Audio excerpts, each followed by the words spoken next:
Tony TV। सुधा और ब्रिजेश सोनपुर नाम के एक छोटे से गांव में रहते थे।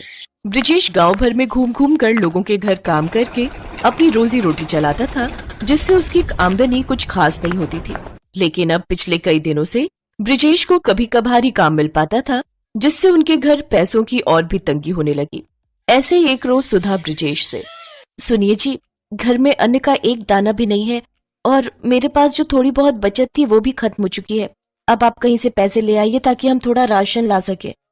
तुम तो जानती हो ना सुधा, आजकल काम मिलना कितना मुश्किल हो गया है। कभी कभार ही काम मिल पाता है बस।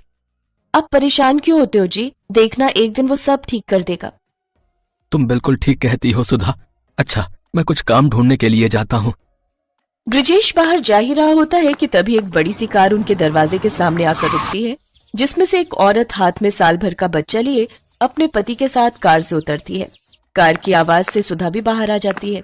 सुधा देखती है तो सामने उसकी बड़ी बहन निहारिका खड़ी होती है। निहारिका दीदी, आप यहाँ? सब ठीक तो है ना? नहीं सुधा, कुछ भी ठीक नहीं है। दरअसल मुन्ने की तबीयत पिछले 1 महीने से बिल्कुल भी ठीक नहीं है। शहर के बड़े से बड़े डॉक्टर को दिखा दिया, लेकिन सबका एक ही कहना है कि वंश को कुछ दिन के लिए गांव के खुले वातावरण और ताजी हवा में रखना होगा, तभी ये पूरी तरह ठीक हो पाएगा।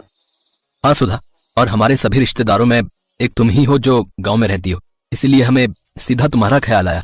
अगर हम कुछ दिन मुन्ने के साथ यहीं पर रहें तो तुम्हें इससे कोई आपत्ति तो नहीं होगी ना? नहीं दीदी जीजा जी, आप कैसी बातें कर रहे हैं? आप जब तक चाहो यहाँ रह सकते हो। अरे ये भी तो आपका ही घर है। हाँ भाई साहब, जब तक मुन्ना पूरी तरह से ठीक नहीं हो जाता तब तक आप हमारे साथ ही रहिए। देखिए, मैंने आपसे कहा था ना, सुधा और ब्रिजेश को हमारे आने से कोई परेशानी नहीं होगी।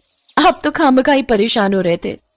सुधा उन्हें घर के अंदर ले जाती है, फिर पड़ोस में से चीनी और थोड़ा दूध मांग कर लाती है और उनके लिए चाय बनाती है। फिर ब्रिजेश से गांव के जमींदार से कुछ पैसे उधार लेकर राशन लाने के लिए कहती है। ब्रिजेश ज्यादा ब्याज पर जमींदार से कुछ पैसे उधार ले आता है, फिर उनसे राशन ले आता है।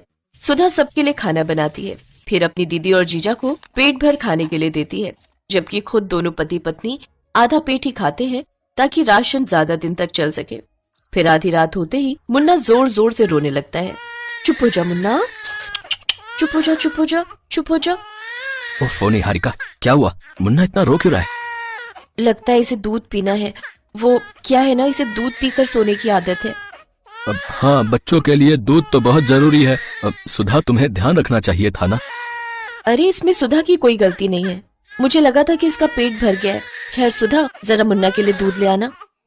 लेकिन दूध तो घर में नहीं है दीदी, शाम को चाय बनाई थी उसी में खत्म हो गया था। कोई बात नहीं, मैं इसे लोरी गाकर ही सुला देती हूँ। नहीं नहीं, मुन्ना भूखा नहीं सोएगा, मैं अभी दुकान से लेकर आता हूँ।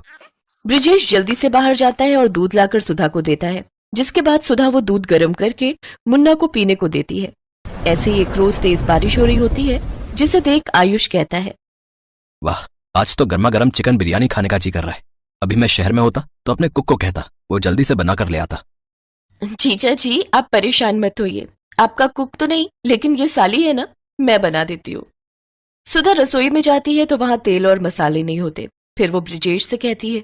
ब्रिजेश जमींदार से कुछ पैसे और उधार ले आता है और जल्दी से चिकन और सामान लेकर घर आता है।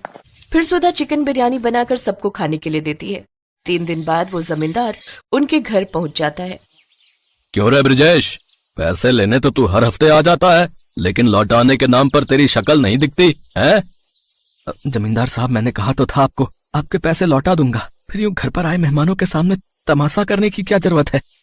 अच्छा, अपने मेहमानों को कर्जे पे लिए हुए पैसों से जब तू खाना खिला रहा है? मुर्गियां खिला रहा है, तब तेरी इज्जत कम ना होती? चलो रे, इसका सामान उठाकर बाहर फेंको। तभी आयुष कहता है, ठहरो, कितने पैसे हैं तुम्हारे? 20,000। लो, ये लो 30,000, और आज के बाद यहाँ दिखना भी नहीं चाहिए, समझे? जमींदार पैसे लेकर वहां से चला जाता है। फिर आयुष ब्रिजेश से कहता है, ये क्या है सुधा ब्रिजेश, तुम्हारे साथ इतना कुछ हो गया और तुमने हमें बताना भी जरूरी नहीं समझा? हाँ सुधा, क्या मैं तुम्हारी बहन नहीं? तुमने भी मुझे कुछ नहीं बताया और सारी परेशानी अकेले ही झेलती रही। दीदी जीजा जी, आप यहाँ 4 दिन के मेहमान थे, हम आपको यूं ही परेशान नहीं करना चाहते थे। दरअसल इनकी कोई नौकरी नहीं है, कभी कभार मजदूरी का काम मिलता है तो कभी नहीं, इसलिए हमें बुरे दिन काटने पड़ रहे हैं। लेकिन अब और नहीं सुधा, ब्रिजेश, मैं इस गांव में एक होटल खोलना चाहता हूँ ताकि बाहर से टूरिस्ट आए और इस गांव की सुंदरता को पहचान सकें। और मैं चाहता हूँ कि तुम मेरे उस होटल में मैनेजर की नौकरी करो। महीने के 50,000 तनख्वाह दूंगा। बोलो मंजूर है? ये सुनकर सुधा और ब्रिजेश की आंखों में आंसू आ जाते हैं। निहारिका ने सुधा को गले लगा लिया।